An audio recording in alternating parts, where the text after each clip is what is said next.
Assalamualaikum warahmatullahi wabarakatuh. Bagaimana kabarnya semua? Baik. Tidak ada yang sakit? Tidak.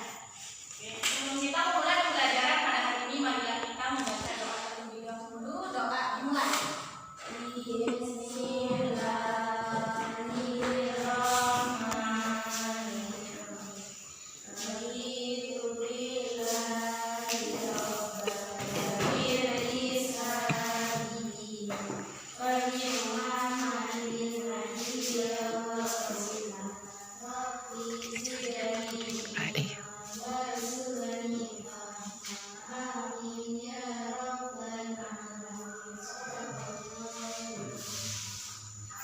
Baik, sebelum kita memulai pembelajaran pada hari ini, Ibu absen dulu ya. Mohon absennya.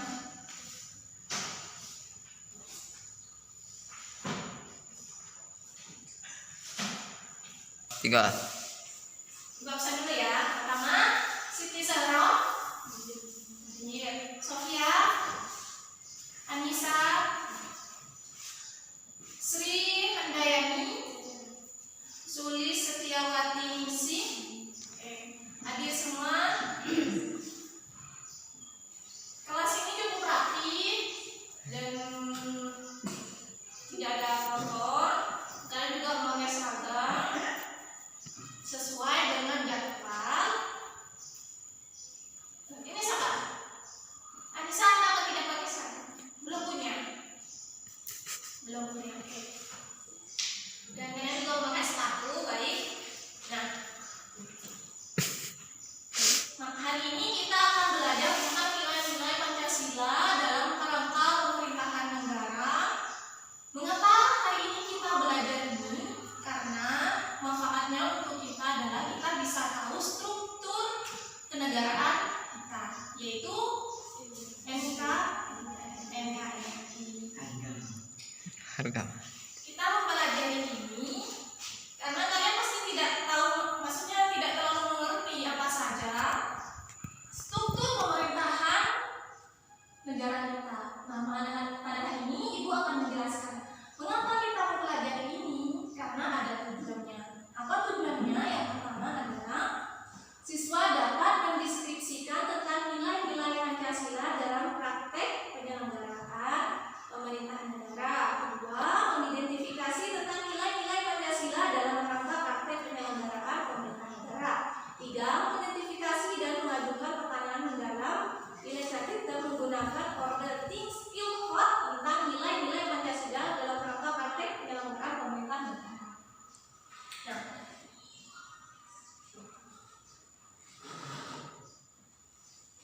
Ibu akan memberikan pertanyaan. Kalian tahu butir-butir Pancasila? Hafal? Ada berapa? 5. 1, 2, 3, 4, 5.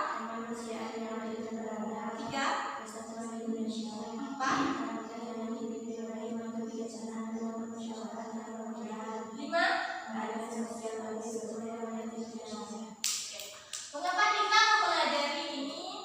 Sekarang kalian kelas berapa? Kelas 1, oke. Sekarang sudah kelas 1, sedang dalam pandemi corona. Kita tidak boleh patah semangat meskipun sekarang kita dalam musibah, dunia menangis. Tapi kita tidak boleh pantang menyerah. Kita harus semangat belajar. Caranya bagaimana? Yaitu kita harus banyak-banyak ke perpustakaan membaca buku. Misalkan di sini perpustakaannya jauh, kita dapat membaca buku dari internet searching. Kita dapat melihat dari buku-buku pelajaran kita. Jadi tidak semata-mata kita harus setiap hari belajar di sekolah, tapi di rumah kita harus juga belajar. Mengapa demikian? Kalian pasti semuanya sudah memiliki cita-cita, kan?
Sekarang legislatif, yudikatif, yudikal sudah.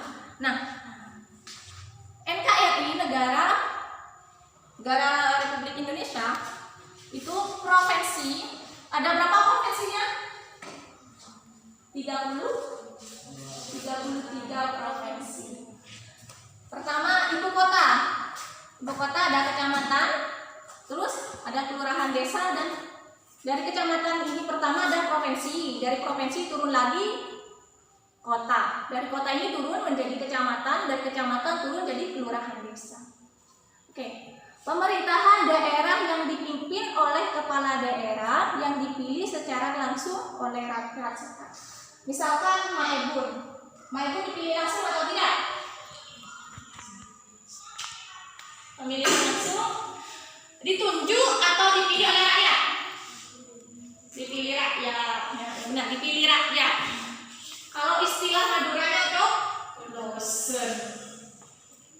Oke, kedua, berbagai organisasi kemasyarakatan yang dibentuk mulai dari tingkat dusun sampai tingkat nasional. Misalkan kalau tingkat dusun itu ada yang namanya Pemda. Ada Persikatan Pemuda. Terus kalau desa, biasanya yang banyak itu Pemda cuma di atas. Terus yang ketiga ada DPRD sebagai organisasi politik negara yang berpihak dan berjuang untuk kepentingan rakyat. DPRD ini adalah singkatan dari apa? Dewan Daerah. Sebagai organisasi politik negara yang berpihak dan berjuang untuk kepentingan rakyat. DPRD ini paling berjasa.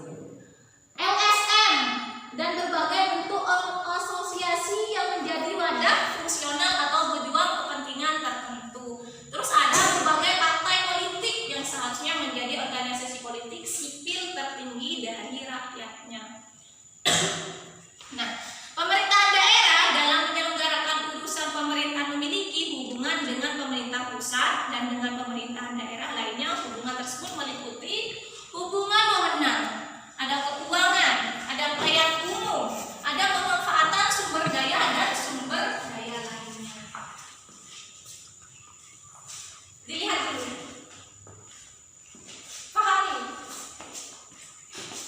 Paham?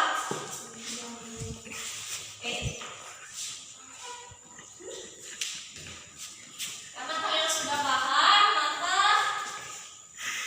di sini Ibu akan memberikan pertanyaan untuk memastikan bahwa kalian benar-benar paham. Apa fungsi legislatif? Membuat undang-undang. Eksekutif mengawasi.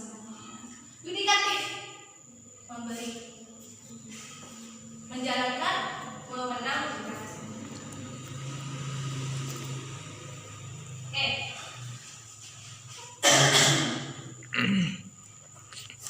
Karena sudah, maka Ibu akan memberikan kelompok. Oke. Karena di sini sudah ada 5 orang, maka Ibu akan memberikan yang sini sebagai legislatif, yang ini sebagai yudikatif, yang ini sebagai eksekutif. Oke? Mana legislatif? Fungsinya legislatif. Tunggu dulu.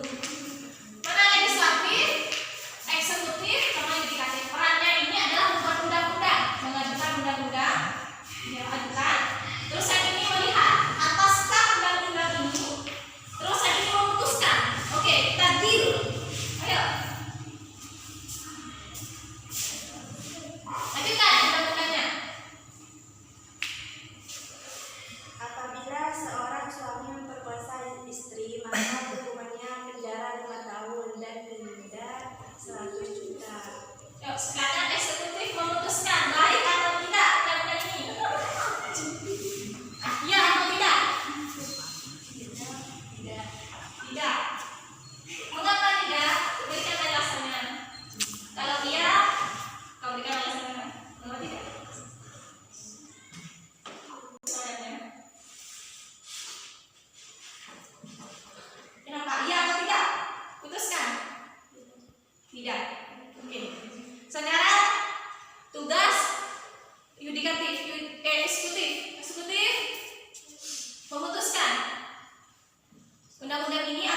Diterima sebagai ibu